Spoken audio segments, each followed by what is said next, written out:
Case study presentation by Sarah Potts. I did my case study on Caden. Caden's in the 3rd grade in Miss Dunn's class. He is 9 years old. He's the youngest of 7 children, and he wears glasses. Caden's strengths include writing. He told me that he loves writing about animals when I completed my interest inventory with him. Miss Dunn told me that he is good at oral comprehension if he can be attentive. If he can be attentive, then he can participate in group discussions. Caden is interested in football. He was on a football team in kindergarten, 1st, and 2nd grade, but his mom pulled him off the football team this year because his grades were slipping. Caden loves trains. His dad works in the train yard, so after school, Caden usually goes over to work with his dad, and his dad informs him about trains. Caden loves animals. He loves Disney books. If Disney books were AR books, Caden's reading grade would most likely be improved because that is his favorite things to read. Caden's main academic challenge is that he struggles with reading and math. Unfortunately, these are the 2 main components of the elementary school curriculum. Caden's main behavioral challenge is that he gives up easily. If Caden does not understand a concept, he will put his head down and give up. Sometimes he even cries or throws a tantrum and makes Miss Dunn move his clothespin down.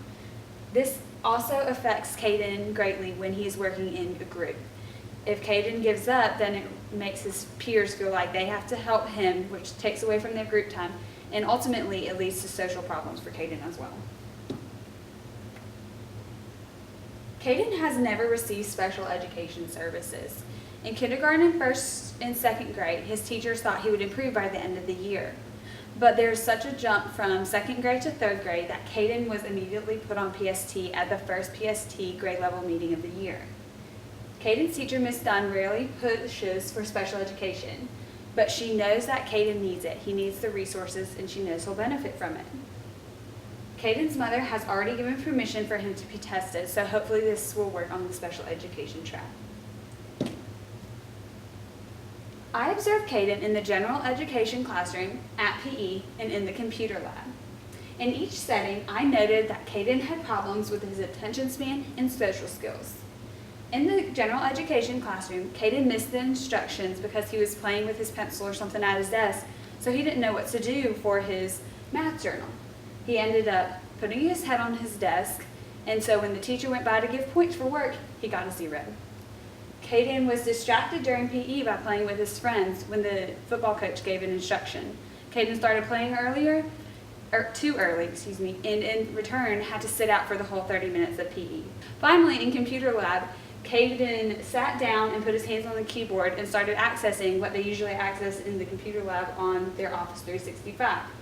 He missed the instructions where the teacher told him to wait, so he had to sit out in computer lab as well. As I mentioned earlier, Caden's group work causes tension with his peers because he gives up too easily. About 1/3 of the class identified Caden as a best friend, a potential friend, a PE friend, or smart. One student identified Caden as the best friend. This student was a boy who sits right next to Caden in the classroom. Caden and this boy have never sat away from each other throughout the whole year. 2 students identified Caden as a potential friend. 3 students identified Caden as a PE friend. 1 student identified Caden as smart. The student who identified Caden as smart was the same student who identified Caden as the best friend. When asked to circle the names of 3 students in the class who he wanted to get to know, Caden circled 2 friends, and then he also circled himself. He circled Caitlin, Chayton, and then his own name. When I asked Caden if he heard the question correctly, he said yes, he did, and that he wanted to get to know himself more. I instructed Caden to circle 1 more name so he could have 3 friends to get to know, and I followed up on this later on, asking about the 3 friends and asking if he got to know himself more too. Caden's table was called to the carpet first for whole group time. Caden was frequently pulled for small group as an intervention, and I worked one-on-one with Caden throughout the day. Since Caden is typically a typical low student, it was easiest for me to come and check on him throughout the day to help him complete his assignments. The intervention for calling Caden's group to the carpet first worked well. It not only helped Caden see, but it also allowed him to focus more easily. I didn't realize that this was a strategy that Mrs. Dunn was using when I taught my lessons. I called students to the carpet randomly, and I realized that if Caden sat in the back, he would be super distracted, and I would also often have to have him move his clothespin. Caden was easily distracted during small group time because he was friends with a lot of the students who are in the lower group.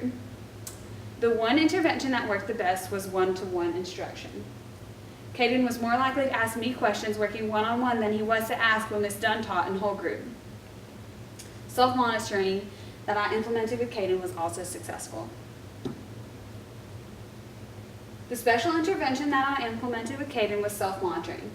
I taught Caden to self-monitor by creating his own must-do, may-do checklist. This is a checklist that Ms. Dunn does in her room, but she has it up on the board on the other side of Caden's seat. Since he has trouble seeing, it's harder for him to take note of what he has to do. I told Caden to write on a note card every day the must-dos and the may-dos. That way he can see it easily and it's always accessible. Also, I told Caden as he completed his must-dos, he could cross them off. This would make it feel like he was getting things accomplished, so he would be less likely to give up. On most days, this checklist was successful. I could have made it more successful by providing a reward for the self-monitoring, such as moving his clothespin up or giving him a treat if he completed it accurately. The most important thing that I learned from Caden is to never give up on a student. I worked super hard with Caden, completing all the assignments and working with him one-to-one every day. On my last day, Caden gave me a hug and said thank you for everything that I had done for him this semester. It made all my hard work worth it.